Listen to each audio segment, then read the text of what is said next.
3 hektar. Saya wakafkan tanah ini untuk Ustaz Somad karena Allah Ta'ala. Allahu Akbar. Waktu habis itu kami periksa ke Badan Pertanahan Nasional. Rupanya tanah tubuh perkara. Bermasalah tanah. Dicek di BPN, kami buatlah baliho besar. Salat Idul Adha di tanah wakaf. Imam dan khotib Ustadz Somad. Langsung ditelepon sama Sekda Kota Pekanbaru. Mohon maaf Buya, itu tanah Pemko. Rabbi syrah li sadri wa yassir li amri wahlul 'uqdatam min lisani yafqahu qawli. Allahumma 'allimna ma yanfa'una wanfa'na bima 'allamtana. Allahumma faqihna fid din wa 'allimna ta'wil warzuqna fahmal mursalin. Allahumma aftah lana futuhal 'arifin. Qala al-Imam Al-Hafiz Al-Munziri bisanadihi. Imam Al-Munziri yang menulis kitab ini berkata dengan sanadnya dari sahabat Nabi namanya Sa'ad bin Abi Waqqas. Sa'ad artinya bahagia. Ibu punya anak kasih namanya Sa'ad, bahagia. Yang udah ada tak usah robah lagi, biar aja. Radhiyallahu an, Allah meridhai dia. Qala, dia berkata, Atan Nabiya sallallahu alaihi wasallam rajulun, datang seorang laki-laki menjumpai Nabi Muhammad sallallahu alaihi wasallam. Faqala, laki-laki itu berkata, Ya Rasulullah, wahai Rasulullah, ausini, kasihlah saya pesan. Wa aujiz, tapi pesannya singkat, pendek, ringkas, jangan panjang-panjang. Jadi orang minta kultum itu dari dulu udah ada. Ustadz, tolong nanti ke rumah kasih kultum pendek aja. Yang lamanya makan kepala kambingnya. Kata dia, kasihlah saya pesan tapi pendek aja, singkat, ringkas. Kata Nabi, ini pesan Nabi. Qala Nabi SAW, Nabi bersabda, Alaika bil iyas mimma fi aidin nas. Putus asalah engkau. Kita boleh tak putus asa? Tak boleh. Ini disuruh putus asa. Nanti ibu pulang ditanya sama bapak, apalah pengajian tadi? Kata Ustadz tuh kita mesti putus asa bang. Hah, aneh pengajian Ustadz kalian tuh. Kata Nabi, alaika bil iyas, hendaklah engkau berputus asa. Putus asa dari apa? Mimma fi aidin nas, berputus asa terhadap apa yang ada di tangan orang.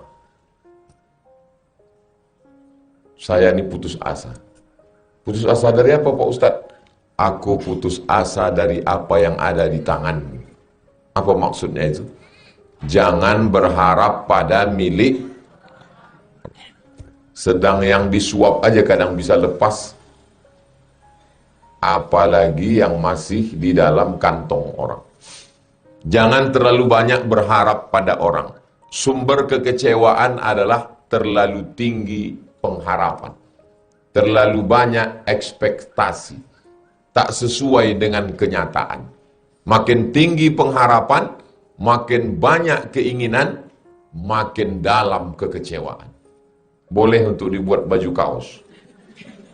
Makin tinggi pengharapan, makin besar pengharapan, makin dalam kekecewaan. Dibaca orang baju kaos itu, tengoknya, betul baju kau ni, kata dia. Kira-kira yang saya katakan ni betul tak betul? Betul pula, kata ibu.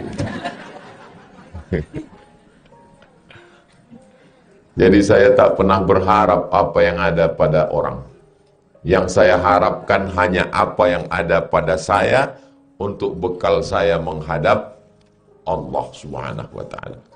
Ibu jangan terlalu berharap apa yang ada di tangan bapak. Semakin besar pengharapan ibu, semakin tinggi keinginan, semakin dalam kekecewaan.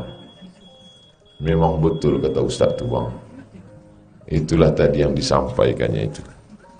Macam tahu pula dia hubungan kita bang. Jangan terlalu berharap. Kalau nasihat emak saya, jangan berharap pada yang ada, jangan putus harap pada yang tak ada. Jangan berharap pada yang ada, jangan putus harap pada yang tak ada. Berharap kepada pokok kayu, tumbang. Berharap kepada harta, binasa. Berharap kepada kawan, jadi lawan. Apalagi tahun-tahun politik ini. Maka berharaplah kepada amal soleh. Berharaplah kepada dia yang tak pernah mengecewakan. Dia adalah Allah subhanahu wa ta'ala. Kalau kita terlalu berharap sama orang, tak sesuai dengan yang kita harapkan, kita menjadi marah. Akhirnya kawan berubah menjadi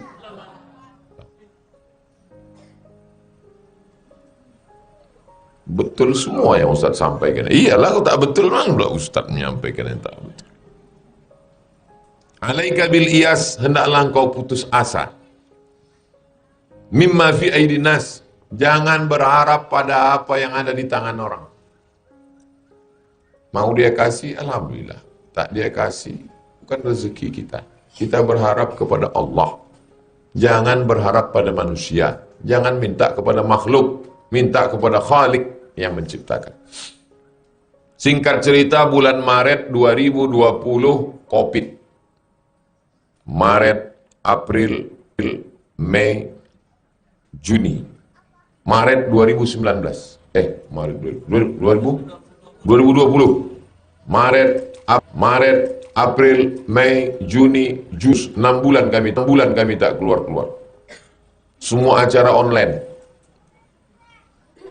Akhirnya berdirilah Yayasan Tabung Wakaf Umat. Tak bisa pengajian, tak bisa tabligh akbar. Kalau ada keramaian, tangkap polisi. Saya bilang sama Ustaz Al-Nob yang ngisi di sini setiap Ustaz Al-Nob, kita tak pengajian lagi. Terus kita cari orang-orang kaya di Pekanbaru. Cari alamatnya, kita datang. Apa tujuan kita? Mencari tanah. Nanti kita bilang sama orang tu, bapak, ibu, orang kaya, tanah tak dibawa mati, nanti mati dimakan cacing tanah, kasih tanah ini ke kami.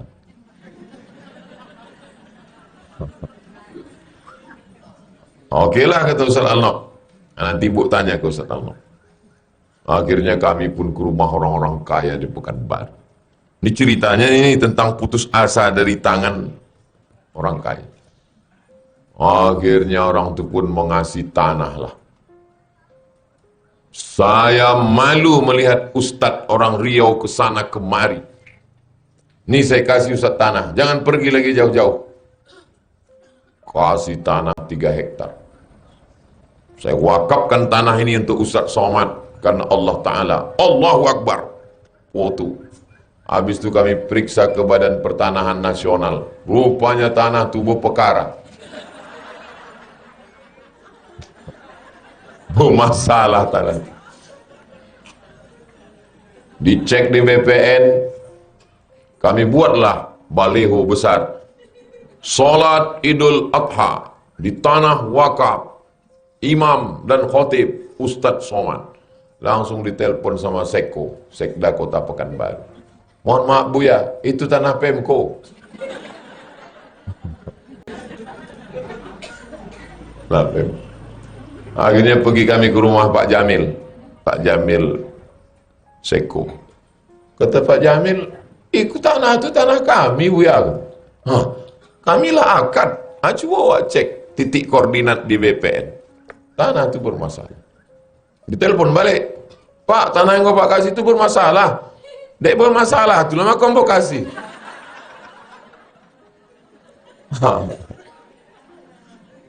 Jadi betul kata Nabi, alaika bil iyas, hendaklah engkau berputus asa. mimma fi aidin nas, apa yang ada di tangan. Betul pesan. Kalaulah saya terlalu berharap waktu itu, tak jumpa kita petang nih Bu.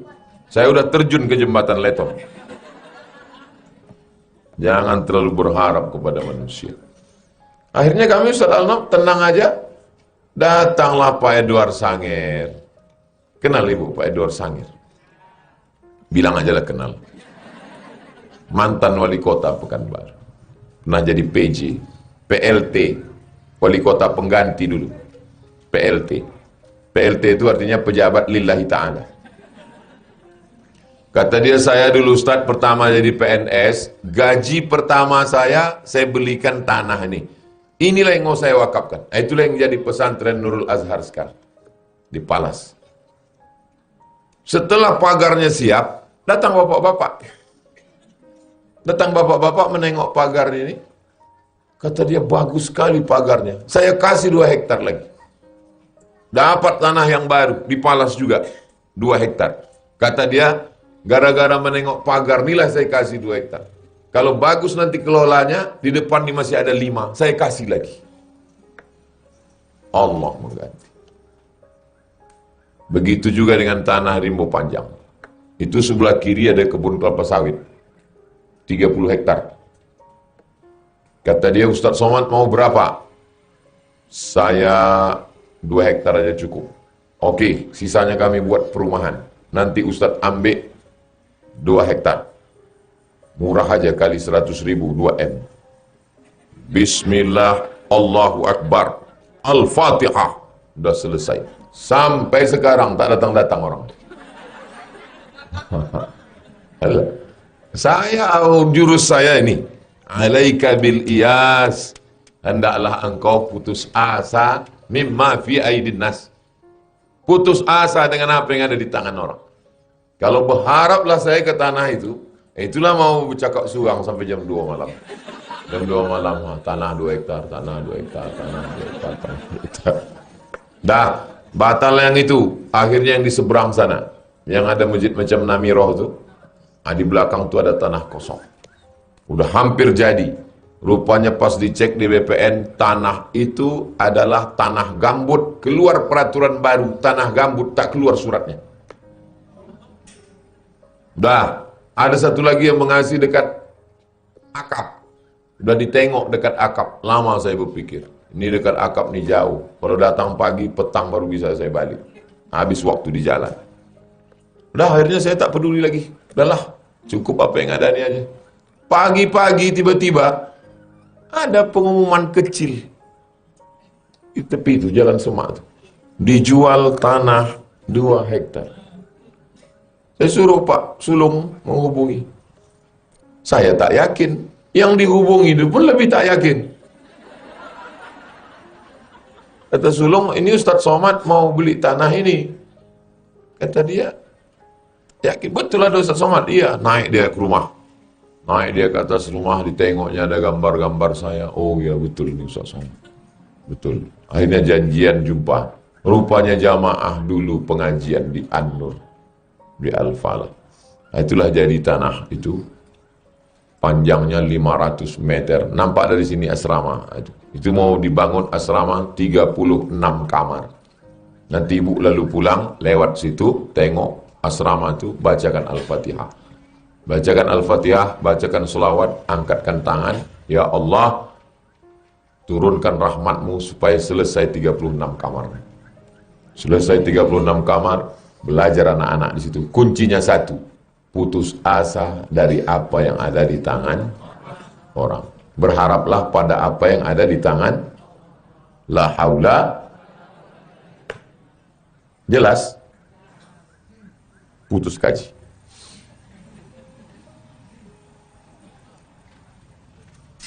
Wa iyyaka, ini yang kedua. Wa iyyaka wa tam'a.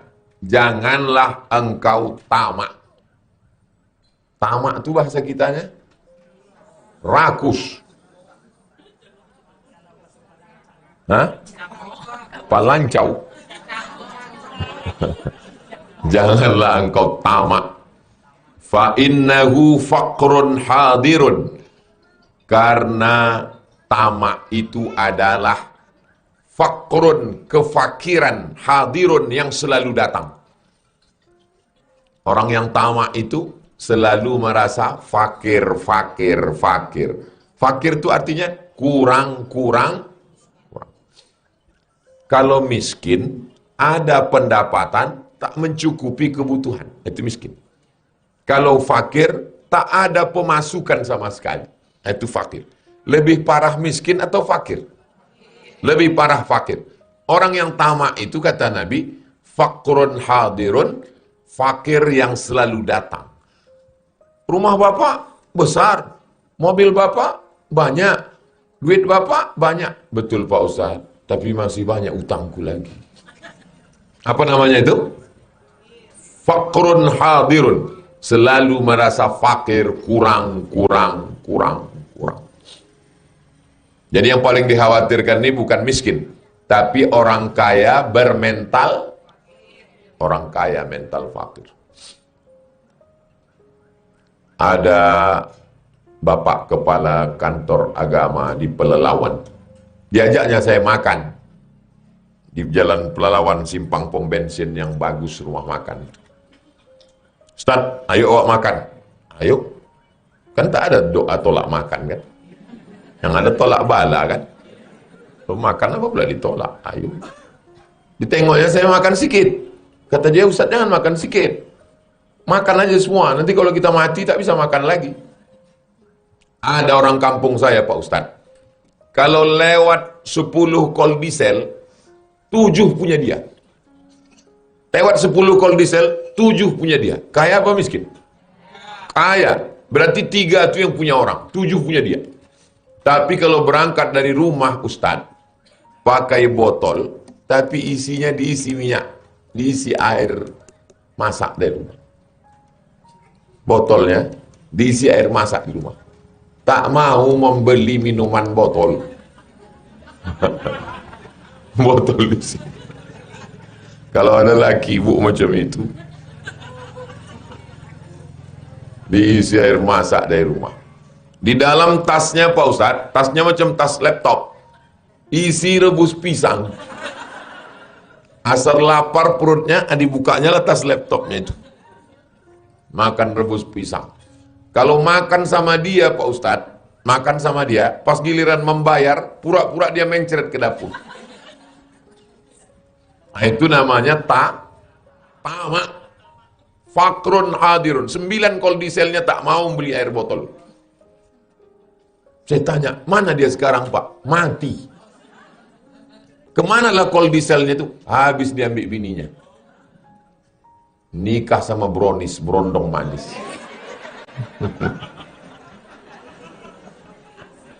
Mati juga ujungnya orang tamak itu. Jadi kalau ada laki ibu yang tamak, ceritakanlah kisahnya. Bang, cerita Ustaz Somad tadi, ada bapak-bapak 10 kol diesel lewat, 7 punya dia. Tapi kalau berangkat dari rumah, dituangnya air itu bang.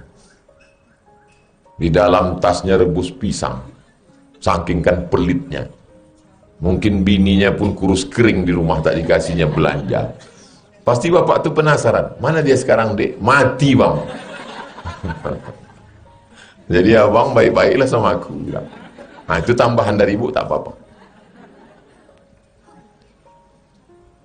Jadi yang paling parah, mengerikan, lebih hebat daripada pelit, bakhil, medit, kedekut, kikir, sampili, itu semuanya adalah tamak.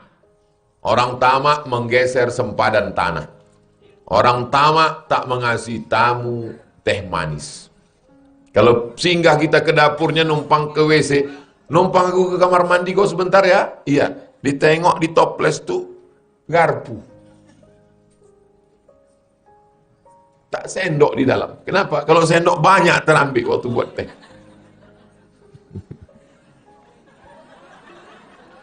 Parah itu. Bertamu kita ke rumahnya, disuruhnya anaknya, nak, coba kau kejar-kejarkan ayam itu dulu. Udahlah jam 12.30. Kan kejap lagi waktu makan siang kan. Akhirnya sholat zuhur kita pun bilang, alah udah azan pula nih, hata enak. Permisilah saya Pak, alah janganlah dulu Pak Ustadz. Itu si Anu tadi ngejar-ngejarkan ayam tadi. Dari jam tengah 12 tadi anaknya tuh mengejar-ngejarkan ayam. Karena anak tuh memang bukan disuruhnya menangkap ayam. Disuruhnya, tolong kau kejar-kejarkan ayam itu dulu. Anak tuh ngejar-ngejar ayam. Pas sudah berdiri kita mau balik, alah Ustaz cepat kali ini, janganlah berangkat dulu Pak Ustaz. Alah Pak Ustaz ini kata. Kok dapat kawan model begini, memang berkesan lah kita. Kita doakan mudah-mudahan dapat hidayah. Udah kita doakan tak juga berubah dia, mudah-mudahan terbukalah pintu liang lahatnya. Didoakan ibu itu pula. Yang pertama, berputus asalah dari apa yang ada di tangan orang.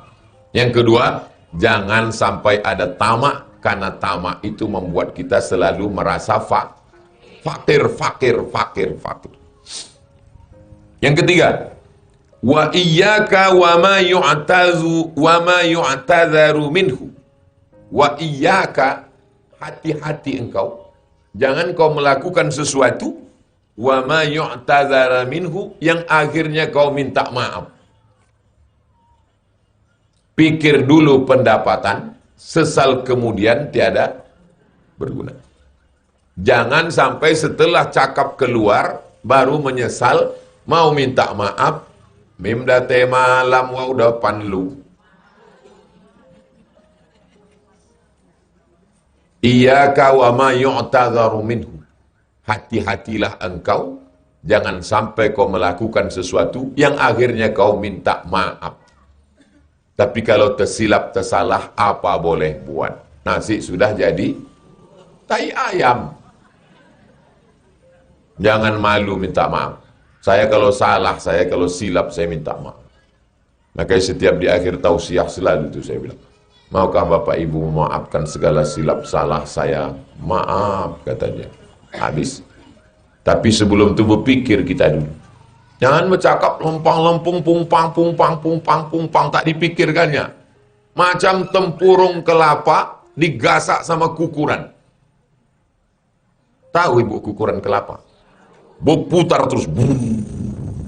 Tak dipikirkannya kelapa itu udah habis. Batoknya pun dibantainya juga.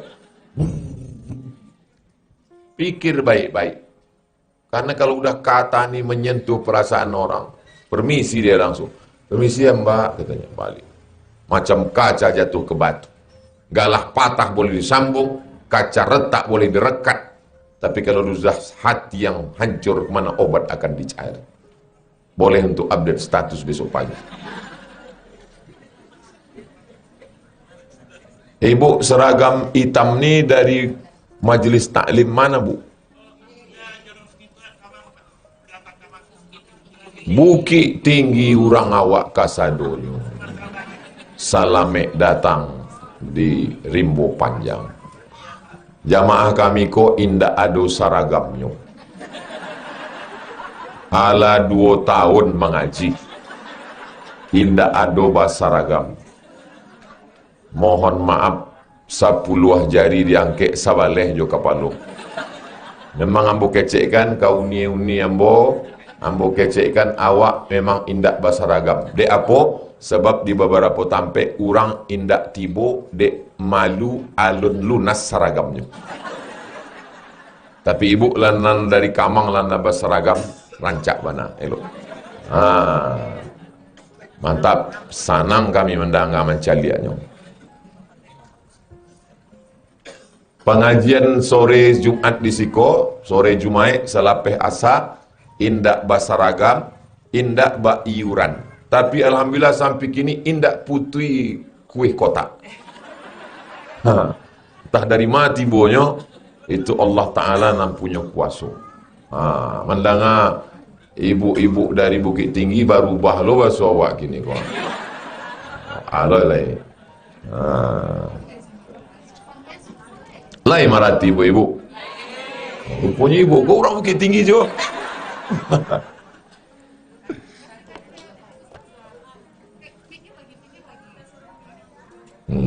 Beko kalau ambo bahasa awak, orang rumah ambo pulau nak mereti. Nyo sabananya orang awak juo tapi dah dek lama di Jombang jadi orang isonyo. Wa dzakara misla hadisi Jabir. Disebutkan juga seperti hadis yang diriwayatkan oleh Jabir, lakin bil infirad. Bilafzi ada lafaz iyyaka, hati-hatilah engkau. Rawahul Hakim. Hadis ini disebutkan oleh Imam Al-Hakim. Nama kitabnya Al-Mustadrak. Wa sahhahahu. Katanya ini hadis sahih. Dari mana uni tadi? Pengajian Ustaz Samek. Ustaz Somad ke awaknya Ustaz Samek. Anu kecekkan Ustaz Samek tu tadi. Nyo disabitnya ada 3. Nang pertama jangan barok bananan di tangan orang. Nang kedua jangan tamak fakir nan indak bakas sudahan. Nang ketiga jangan membawa sesuatu rupanya awak kan meminta maaf. Oh. Yalah sahih hadis yang disampaikan Ustaz tu. Ayo sahih. Mudahnya tadi keceknya sahih. Siapa meriwayatkannya? Itu tak ingat dia. Imam Al-Hakim. Nama kitabnya Al-Mustadrak. Lah ingat kalau tidak ingat tidak apa. Sebab ikon direkam bisa diulang. Beko sampai ke Bukit Tinggi di Kamang. Di share linknya di channel Ustaz Abdul Somad Official. Subscribe, like, share and comment. Itunya. Wal Baihaqi. Imam Al-Baihaqi juga ada meriwayatkan hadis ini dalam kitab Az-Zuhdu. Wal lafzulahu. Lafaznya ada dalam Imam Al-Baihaqi. Ambo lancaba sominang iko wakatu di Mesir. Sebab di Mesir ambo bakawan-kawan jo dari Padang Panjang, dari Payakumbuh. Orang awak kon ndak amonya bahasa Indonesia. Jadi terpaksa awak belajar bahasa Minang. Dia tahu ada jurusnya. Kalau kucing, kuciang. Kalau kambing, kambiang. Jadi awak sawit lah kupiang. Rupanya talingo. Itu jadi ndak kasadonya I equate. Jurus, kaedah, rumus, grammar. Okey, hadis nan 245. Awak membaca hadis ko sampai pukul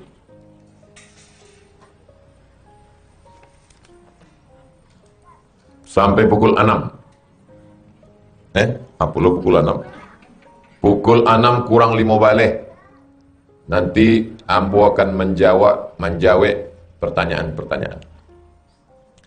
An Anas, dari Anas. Ingat itu Anas. Jangan sampai ke rumah dari mana? Dari Anis. Dari Anas. Nama lengkapnya Anas bin Malik. Nama amaknya Ummu Sulaim. Waktunya tiba di Madinah, Nabi datanglah Ummu Sulaim ko. Kecek Ummu Sulaim. Orang nang kayo-kayo magiah tanah, magiah hunto, magiah kudo. Ambo indak ada nambo agiah ke engkau ya Rasulullah. Ikolah anak ambo ko. Itulah anaknya yang agiah ke Nabi, umurnya 10 tahun. Nama anak itu Anas bin Malik. Baru tuang bana Anas bin Malik diserahkan amaknya ke Nabi Muhammad sallallahu alaihi wasallam. Didoakan Nabi lah Anas bin Malik iko. Doa Nabi, Allahumma aksir amwalahu wa auladahu waj'alhu min ahlil jannah. Ya Allah, banyakkan haratonyo, banyakkan anaknya. Maka dituang anak cucu Anas bin Malik wakatunya meninggal labiah 100 orang. Anak cucunya labiah 100 orang. Itulah hebatnya Anas bin Malik. Orang kasadonyo punya kebun kurma, setahun panennya sekali, kebun inyo setahun 2 kali. Dek doa barokah dari Nabi. Makanya ambo kini kalau ada orang membawa anak ketek, Ustaz doakan anak ambo kok. Allahumma akthir amwalahu wa auladahu waj'alhu min ahlil jannah. Ustaz, doakan anak ambo kok. Allahumma aksir amwalahu wa auladahu waj'alhu min ahlil jannah. Mana tahu ibu nanti ada orang anaknya ketek minta doa. Bu, doakan anak saya. Kalau tidak bisa bahasa Arab, aswawak sih. Di dalam hatinya kare-kare. Doakan tidak mesti bahasa Arab. Kayak bahasa awak. Ya Allah, banyakkan anaknya, banyakkan bininya, banyakkan anak.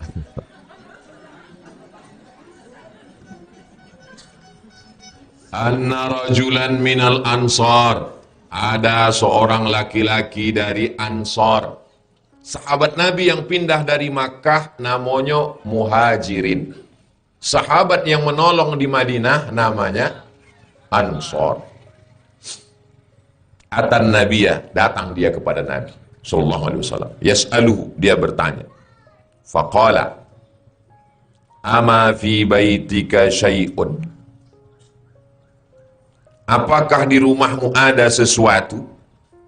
Qala bala, kata dia ada. Hilsun nalbasu ba'dahu, ada kain.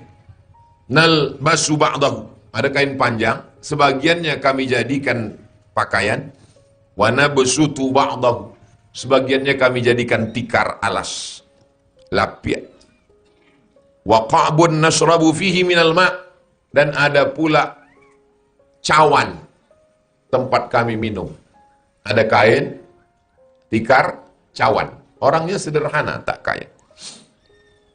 Itini bihima, bawa kain dengan cawan itu.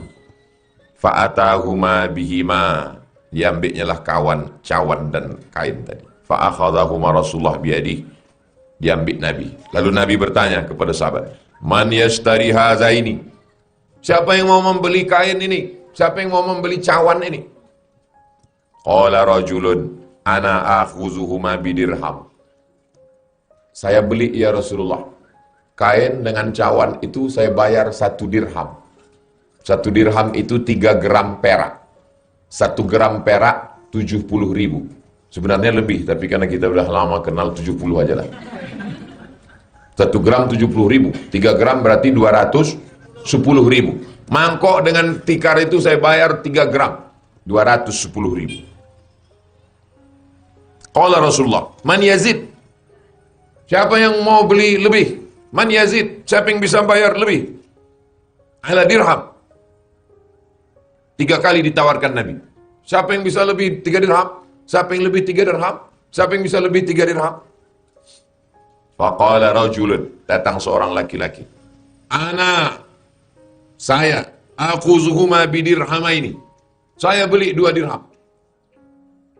1 dirham 210.000, berarti dia sanggup 420.000. 2 dirham. Wa qala ishtari bi ahadihima ta'aman fambidhu ila ahli. Kata Nabi kepada orang yang susah tadi, beli makanan, bawa pulang ke rumah, kasih ke istrimu.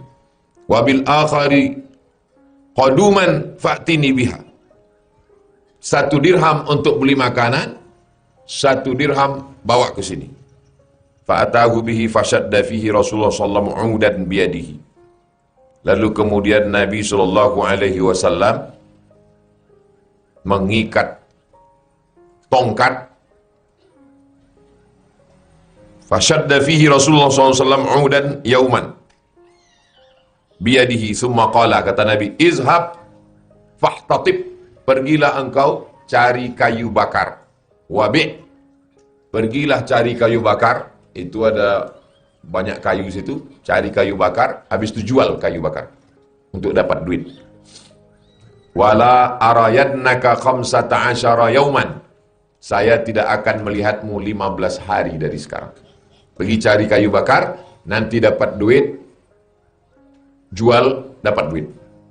Fadhahawar rajul, maka orang itu pun pergi, yahtatibu, mencari kayu bakar, wayabi', setelah itu dijualnya kayu bakar itu untuk dapat duit. Waqad asaba 'asharata darahim, dia dapat 10 dirham. Fashtara bi ba'diha thawban, sebagiannya dia belikan ke pakaian. Wa ba'diha ta'aman, sebagiannya dia berikan makanan, sebagian pakaian, sebagian makanan. Faqala Rasulullah sallallahu alaihi wasallam bersabda, apa kata Nabi? Hadza khairun laka, mencari kayu kau jual dapat duit lebih baik min antaji'a, daripada kau datang wal meminta-minta. Lebih baik mencari kayu bakar kena panas, hitam, tangan kasar, luka, daripada meminta-minta. Jangan pernah meminta-minta. Wal mas'alatu nuqtatun fi wajhika yaumal qiyamah. Satu kali meminta, nanti wajahmu ada satu titik pada hari kiamat. Sekarang orang kan paling risau dia kalau ada titik di wajahnya. Langsung segera skincare, laser, dipakai obat itu, putih seminggu, sesudah itu hitam, gosong, korban penipuan. Ada yang lebih risau nanti di akhirat, karena wajah satu titik. Innal mas'alata la tasluhu illa li thalathin. Meminta hanya boleh bagi 3 orang. Nah, yang 3 orang ini boleh minta. Kalau ibu, saya masuk dalam yang 3 orang ini, maka boleh meminta. Siapa sajakah yang 3 itu? Jangan kemana-mana, kita teruskan setelah yang 1 ini.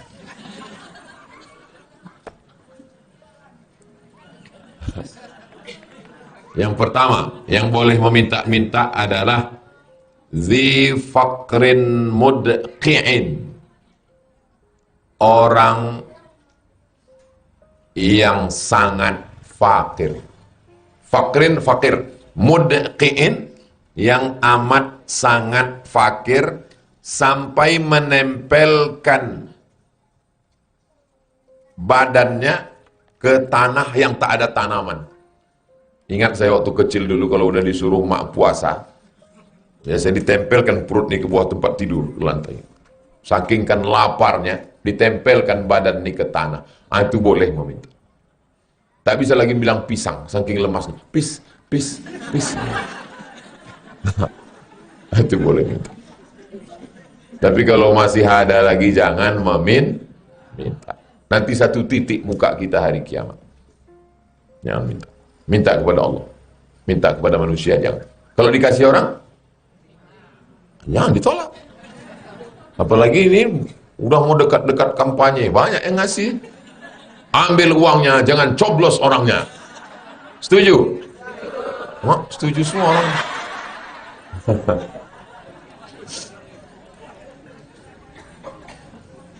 Cemanalah Pak Ustadz, datang dia tadi pagi mengasih duit, satu amplop 500.000, saya udah menolak, udah saya tolak gini, dipaksanya juga Pak Ustadz, akhirnya saya ambil juga Pak Ustadz.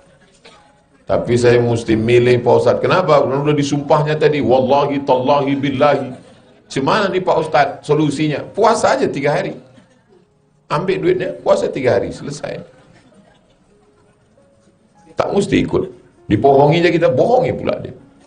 Kalau bingung mau dikemanakan duit itu, kasih ke saya. Ustadz kalau dikasih orang duit macam itu, Ustadz ambil. Enggak. Kenapa? Cuma 500.000. Kalau 500 juta Pak Ustadz, kita istikharah dulu.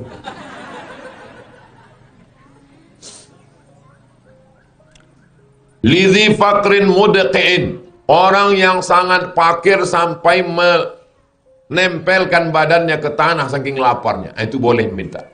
Tolonglah aku, boleh. Itu tidak hitam mukanya, insyaallah. Au lidzi ghurmin mubzi'in, orang yang mesti membayar tuntutan yang sangat berat. Contoh, membunuh dia. Dalam Islam kalau ada orang membunuh maka dihukum mati, pancung kepala. Tak bisa masuk penjara. Nafsu bin nafsi, pembunuh bayar nyawa, nyawa bayar nyawa. Tapi rupanya keluarganya memaafkan. Saya maafkan kau pembunuh, walaupun udah mati anakku itu kau bunuh. Faman ufiya lahu min akhihi syai'un fattiba'un bil ma'ruf. Kalau korban itu orang tuanya, keluarganya memaafkan, maka bayarlah diat. Tebusannya untuk membayar itu namanya diat. Berapa diatnya? 100 ekor onta. Tempat kita tak ada onta Pak Ustaz. 1000 dinar. 1 dinar itu berapa? 4,25 gram emas. 1000 keping. 1 keping 4,25 gram. 1 gram sekarang 1 juta. Berarti 4 juta kali 1000. 4 miliar. Pembunuh. Jadi kalau ada tetangga ibu bilang, kubunuh kau nanti. Udah ada duit kau 4 miliar. Bunuhlah, nah. Enak aja kau membunuh.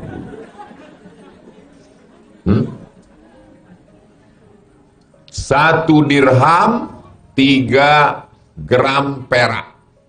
1 dinar 4,25 gram emas. Kalau dalam pengajian saya bertanya, ibu-ibu jangan cemas. Itu nanti saya jawab sendiri. Aku kalau Ustaz tuh pengajian takut aku. Dia bertanya selalu. Perhatikanlah, setiap saya nanya, itu saya jawab sendiri.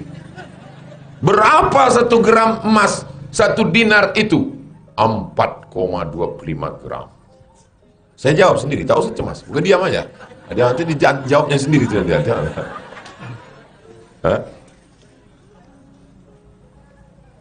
Jadi kalau ada pembunuh dimaafkan sama keluarga korban, wajib dia membayar 1000 dinar. 1000 dinar sama dengan 4 miliar. Boleh dia meminta? Boleh. Bantulah aku, Bu. Aku membunuh pula kemarin. Kasihlah aku, Bu. Kalau ibu nggak ngasih, ku bunuh ibu nanti. Yang ketiga, aulidhi damin muji'in, atau orang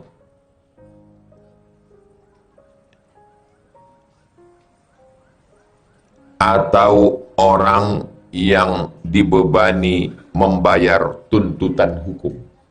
Kalau yang tadi umum, beban hutang, beban perkara.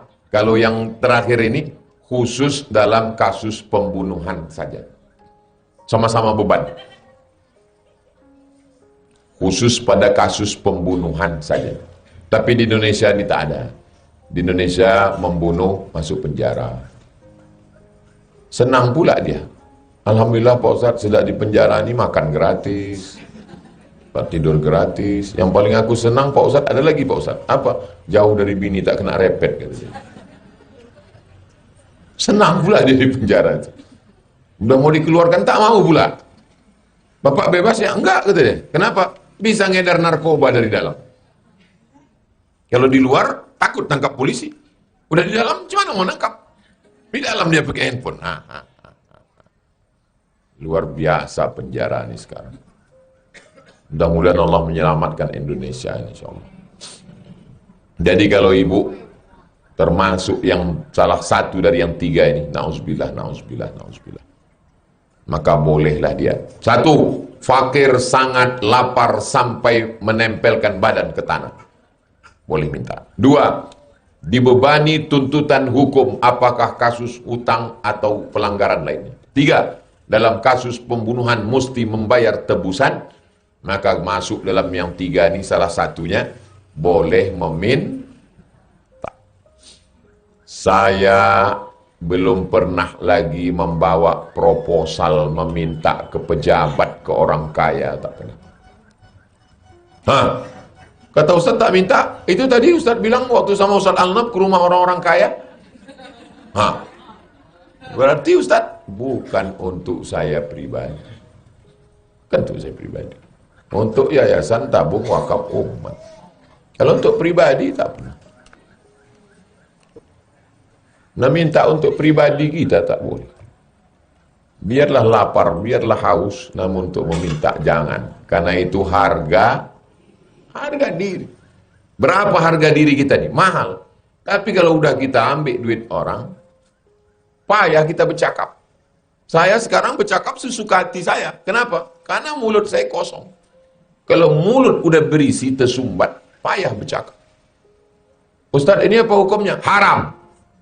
Bisa bercakap. Tapi kalau mulut berisi, ini apa hukumnya? Jangan sampai kita dijengkali orang. Ikro. Alah Ustaz Somad itu. Gayanya aja itu haram-haram. Kasih duit makruh. Ini berapa? Ini saya dapat sogok nih Pak Ustaz, 500 juta. Haram. Kita bagi dua Pak Ustaz. Makruh. Sekali haram tetap haram. Itulah harga diri kita. Rawahu Abu Daud. Hadis ini diriwayatkan oleh Imam Abu Daud. Wal lafzu lahu. Lafaz hadis yang saya bacakan tadi diambil dari kitab Sunan Abi Daud. Wa akhrajat Tirmizi. Ada juga dalam kitab Sunan Tirmizi. Wan Nasa'i. Ada juga dalam kitab Sunan Nasa'i. Tarfan minhu. Sebagiannya, tak semuanya. Apa status hadis ini? Qala Tirmizi, kata Imam Tirmizi, hadisun hasan. Hadisnya hadis hasan. Paling tinggi sahih. Di bawah sahih hasan. Di bawah hasan dhaif. Di bawah dhaif maudhu. Ibu tahu saya jawab. Saya jawab sendiri. Gini-gini kan aja.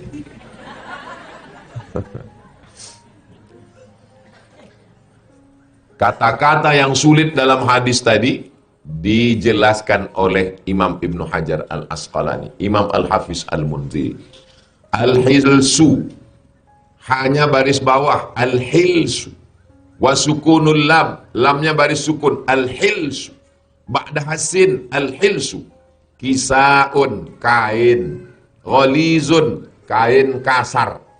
Kain ibu ini halus, karena harganya mahal. Kain kasar macam goni, harganya murah. Yakunu ala zahril ba'ir, kain kasar yang biasanya diletakkan di atas unta. Kalau kita naik unta kan tak mungkin langsung ke badan unta itu, diletakkan. Orang kita menyebutnya pelana, bukan celana, pelana. Wa summiya bihi ghairuhu mimma yudasu wa yumtahanu minal aksiyah. Benda lain juga disebut dengan itu. Wa qauluhu mudqi. Tadi ada disebut dalam hadis itu mudqi. Bi dhammi awalihi mu. Sukun dal mud. Kasril qaf qi. Mudqi.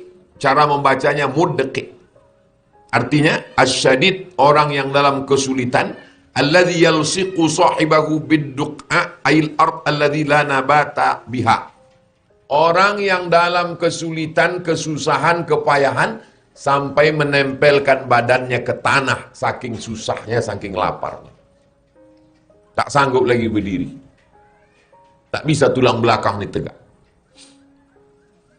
Wal ghurmu bidhammil mu'jamah. Ghurm ma yalzamu ada'uhu takallufan la fi iwadin. Membayar denda, tuntutan. Wal mubzi' bifa'in wazain, mufzi, asyadidus syani', orang yang dalam amat sangat kesusahan. Zuddamil muji, dia wajib membayar dam. Dam artinya darah. Darah artinya nyawa. Wajib membayar tebusan nyawa. Alladhi yatahammalu diyata qaribihil qatil, yang wajib membayar tebusan pembunuhan, yadfa'uha ila awliya'il maqtul, yang dibayarkannya kepada keluarga korban yang terbunuh. Walau lam yaf'al qutila qaribuhu, kalau dia tidak membayar, maka keluarganya yang akan dipancung mati. Au hamimu, atau orang dekatnya, alladhi yatawajja'u liqatlihi, yang merasa sakit karena pembunuhan tersebut. Orang begini boleh minta, yang lain daripada itu tak boleh meminta. Mudah-mudahan Allah menyelamatkan kita dari minta-minta, insyaallah. Hadis yang terakhir, supaya pertemuan besok subuh bab baru. Besok subuh ada pengajian di masjid. Malam ini tablik akbar habis isya. Ibu udah dapat jadwalnya? Habis isya nanti malam di Panam dan besok subuh. Jadwal saya di Pekanbaru 5 pengajian. Khutbah Jumat tadi, sore Jumat, malam Sabtu, Sabtu subuh, dengan besok Sabtu duha. Kalau sepanjang jalan Kamboja ini 4 kali.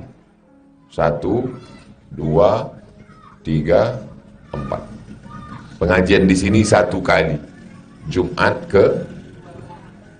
Datanglah orang Rimbo Panjang ke rumah. Ustaz Somad nih ngisi pengajian jauh-jauh ke Jakarta, ke Bandung, ke... Kenapa tak pernah di Rimbo Panjang? Kau tak datang, saya bilang. Hadis yang terakhir 264. Wa anil Miqdam bin Ma'di Karib. Dari Miqdam bin Ma'di Karib radhiyallahu an anin Nabi, dari Nabi SAW. Ma akala ahadun ta'aman. Seseorang yang makan makanan khairan, tidak ada makanan yang lebih baik min an yakula min amali yadih, makan dari hasil tangannya sendiri. Bertani, tanam sendiri. Menangkap ikan, tangkap sendiri. Berkebun, tanam sendiri. Jual makanan rumah makan, masak sendiri. Yang paling bagus adalah makanan dari kerja tangan sendiri. Banting tulang, tunggang langgang, lintang pukang, kepala jadi kaki, kaki jadi kepala, lebih baik daripada meminta Sekarang ada pengemis yang gajinya sebulan 500-100 juta, tertangkap, rumahnya mewah, mengemis. Pergi kita pagi di lampu merah itu, bininya butuh. Sore kita pulang, lakinya butuh. Ganti-gantian orang tuh. Saya Dewan Juri Musabaqah Tilawatil Quran di Bengkalis. Tanggal 12, bulan 12, 2012. Jadi habis acara itu, makan Pizza Hut kami. Di pantai Marina Bengkalis. Makan. Tapi bukan pizza yang Pekanbaru tuh. Pizza di sana. Tepung sagu. Tepung sagu diletak di talam, dibakar, dimakan pakai ikan asin. Nah, itu pizza di sana. Kami cocah lah. Kami colek, kami makan. Tiba-tiba datang pengemis, meminta begini di samping saya, yang selalu saya kasih duit di pasar pagi Arengka. Oh, saya tengok dia. Saya bilang, aku aja seumur hidup baru ini sampai kemari. Kau sampai juga ke sini. Siapa membawa kau kemari? Bisa pula dia tak menengok sampai dia ke... Berarti ada sindikat. Ada orang ini dibawa, diantar ke lampu merah. Saya karena sibuk aja. Kalau tak sibuk lah saya kosong. Mau saya buatkan video kontennya. Pagi-pagi kan, pagi habis subuh ditengok sampai datang. Konten. Hai guys, dia mulai datang. Rupanya ini dia orangnya. Nanti sore diantar. Gitu. Lah anak-anak muda ini tak ada pikirannya untuk membuat konten. Saya terpikir saya itu. Mudah-mudahan nanti dipilihkan Allah pemimpin yang adil dan amanah. Kalau saya lah jadi wali kota Pekanbaru, saya bawa truk, ambil semua yang di lampu merah tuh, masukkan ke truk. Di mana dibawa Pak Ustadz? Itu kan banyak asrama kosong bekas wisma atlet. Masukkan situ. Apa yang bisa dia kerjakan? Bisa dia menyulam, bisa dibuat keset kaki, bisa dia buat apa, hasilnya bantu. Daripada berserak-serak di jalan. Maksa pula tuh. Tak dikasih marah. Badannya macam panci. Manusia apa tuh? Hah? Manusia aluminium itu.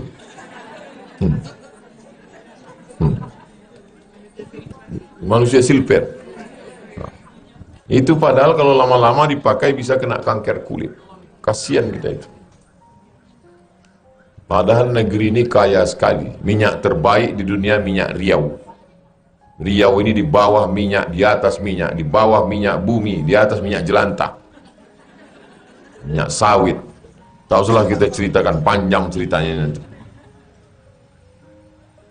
Wa inna nabiyallahi Daud, Nabi Daud kana ya'kulu min amali yadihi. Nabi Daud itu makan dari hasil kerjanya sendiri. Nabi Daud itu nabi sekaligus raja. Orang barat menyebutnya King David. King raja. David Daud. Dia punya anak King juga, namanya King Solomon. Itulah dia Nabi Sulaiman. Ada yang menyebut King Solomon ini kekuasaannya sampai ke Yogyakarta. Sleman. Sampai ke Riau, Pak Leman. Nama laki Sulaiman, nama bini Toibah, nama anak Letoy. Banyak orang sekarang ngasih nama anak, nama laki, nama bini campurkan. Apalah kalian. Mohon maaf Ibu Toibah kalau kebetulan ada. Nabi Daud alaihissalam, anak-anak hafal Quran nih, hafal di ayatnya. Saya bacakan. Wa aladna lahul hadid, kami lunakkan baginya besi. Nabi Daud tuh kalau dipegangnya besi itu bisa lunak, macam ibu mau megang tepung untuk membuat onde-onde. Masukkan gula merah, dimakan, yummy gitu orang. Padahal lupa ngasih garam. Zaman dulu mana ada sarung tangan? Buah melako. Lunak di tepung, lunak besi itu dipegang Nabi Daud, dibuatnya baju besi untuk perang, dijualnya. Walaupun dia raja. Nabi Daud itu amalnya paling bagus. Apa amalnya? Puasa Nabi Daud. Padahal dia raja. Ada pula ibu-ibu bertanya ke Ustaz, Ustaz Somad, ya, suami saya Pak Ustaz, kenapa dia sembayangnya sembayang Nabi Daud? Cemana Bu, sembayang sehari tak sembayang? Mana ada itu? Yang ada puasa Nabi Daud, mana ada sembayang Nabi Daud? Membohong aja. Ini kalau saya ceritakan, saya ragu mau ceritakannya ke ibu. Kalau ke bapak-bapak suka orang tuh, kalau ke ibu takut saya ibu tersinggung. Boleh saya ceritakan? Nabi Daud tuh sebulan puasanya berapa hari? 15 hari. Nabi Daud tuh raja, puasanya sebulan 15 hari. Ibu tarik napas biar supaya kuat mendengar ini.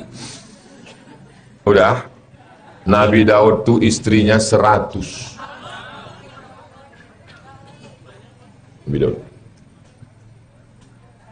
100 bininya. Jangan ibu ceritakan ke bapak.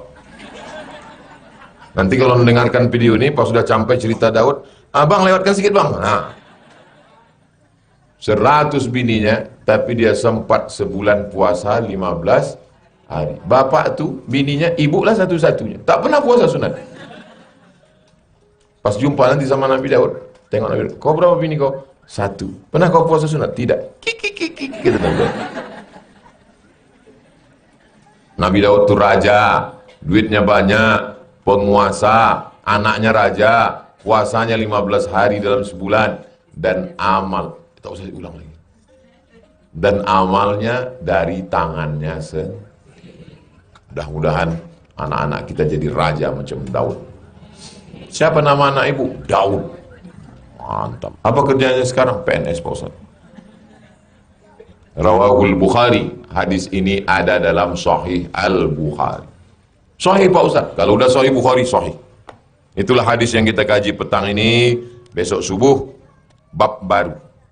Inilah yang kita bahas insya Allah. Terima kasih segala perhatian. Mohon maaf segala khilapan. Kita jawab beberapa pertanyaan.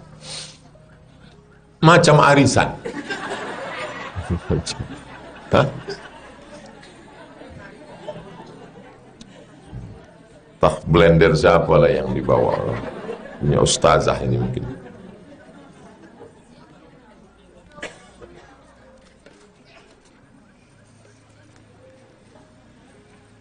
Setiap doa pasti jawabannya.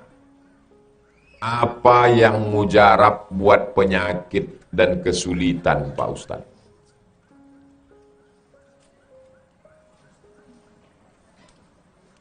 Ya Syafi, engkau yang maha menyembuhkan. Ya Kafi, engkau yang maha mencukupkan. Ya Mu'afi, engkau yang maha menyehatkan. Ya Kafi, engkau maha mencukupkan. Ya Mu'afi, engkau maha menyehatkan. Ya Syafi, ya Kafi, ya Mu'afi, isfi mardana, sembuhkanlah saudara kami yang sakit. Syifaan ajilan, kesembuhan yang segera. Ada zikir-zikir, nanti saya kirim ke, Masya Allah, calon menantu.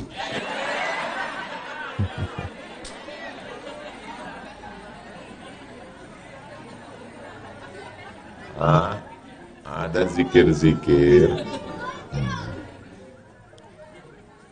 Nanti saya kirimkan ke, nanti didengarkan ke orang yang sakit.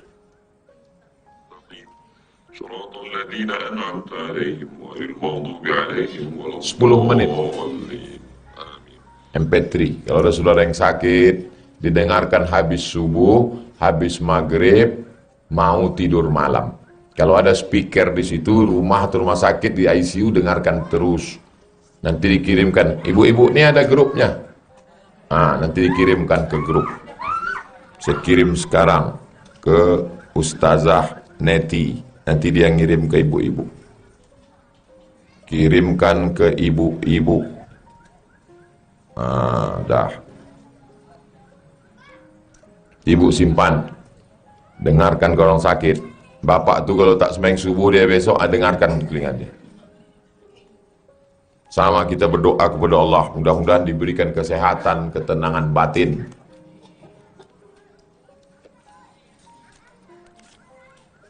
Bolehkah seorang ibu meminta kepada anaknya? Datang seorang anak melapor ke Nabi. Ya Rasulullah, ya, ayahku mengambil duitku. Apa kata Nabi? Anta wa maluka li abik. Jangankan duitmu, badanmu, dirimu, hartamu punya bapakmu semua. Jadi kalau ibu datang ke anak ibu laki-laki, nak, tolonglah mak, apa kata dia? Tunggu ya mak, ku tanya biniku dulu. Ibu mengandung dia 9 bulan 10 hari, melahirkan dia, tak sempat makan, tak sempat minum. Sesudah umur 25 tahun baru berjumpa dia sama bininya itu. Sekarang minta nasi sebungkus pun payah. Wahai laki-laki, muliakan ibumu, maka kau akan dimuliakan Allah SWT. Itulah maka nama yayasan di nama mak saya. Yayasan Pendidikan Hajah Rohana. Nama rumah itu tulis besar-besar, Rumah Oma. Untuk mengajar anak-anak muda supaya dimuliakannya maknya. Jadi kalau ada laki-laki, anak ibu laki-laki, takut dia sama bininya, itu insya Allah kalau mati dia tidak kena azab kubur. Kata malaikat, ini tak usah diazab lagi, udah azab kali di dunia. Kok bisa takut dia? Semoga kita semua dalam lindungan Allah, amin. Adakah makna dari mimpi berjumpa dengan para habib? Kalau kita jumpa ulama, artinya kata Imam Ibnu Sirin, berarti kita sama manhaj kita dengan ulama itu. Saya berjumpa dengan Habib Anis yang punya ijazah Simtud Durar Solo. Pas saya sedang berjalan dalam mimpi itu, nampak saya beliau sedang duduk di masjid. Apa artinya? Bahwa saya satu akidah dengan beliau.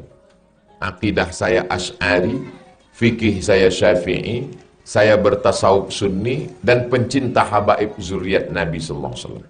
Itu artinya kalau kita mimpi dengan ulama. Tak sampai seminggu yang lalu mimpi jumpa Ustaz Tengku Zulkarnain. Berarti ruh itu berjumpa. Ruh saya dengan ruh Ustaz Tengku itu berjumpa di alam waktu tidur. Yumsikur ruh orang yang meninggal itu ditahan Allah. Ruh orang yang hidup itu balik masuk ke jasad. Itu maka waktu bangun itu kita katakan alhamdulillahilladzi ahyana ba'da ma amatana wa ilaihin nusyur. Hidupkan lampu. Matahari sudah tenggelam. Di rumah saya ada ayam datang. Tak tahu entah punya siapa. Sudah ditanya ke tetangga sekitar, Orang-orang kampung tak ada yang merasa itu ayam dia. Saking lamanya ayam itu di rumah saya, ayam tersebut sudah beranak pula. Apakah boleh ayam tersebut saya beli dengan cara uangnya saya letakkan di masjid? Atau bagaimana Pak Ustadz? Kalau saya lewat di jalan, dapat saya cincin, jam, duit, pada hari ini tanggal 8 September, maka ditunggu selama setahun. Setelah diumumkan tak ada pemiliknya, maka dia luqatah. Jadi selama setahun itu berdoa, ya Allah jangan datang pemiliknya ini. Pas tanggal 5 September 2024 pemiliknya datang. Berarti itu milik dia. Kalau tidak berarti milik kita. Jangan ambil. Jadi tak bisa jual beli. Jual beli kalau buat ibu buat, bayar di masjid tidak sah. Kenapa? Karena jual beli mesti ada ijab qabul antara penjual dan ini tak jelas tak punya siapa.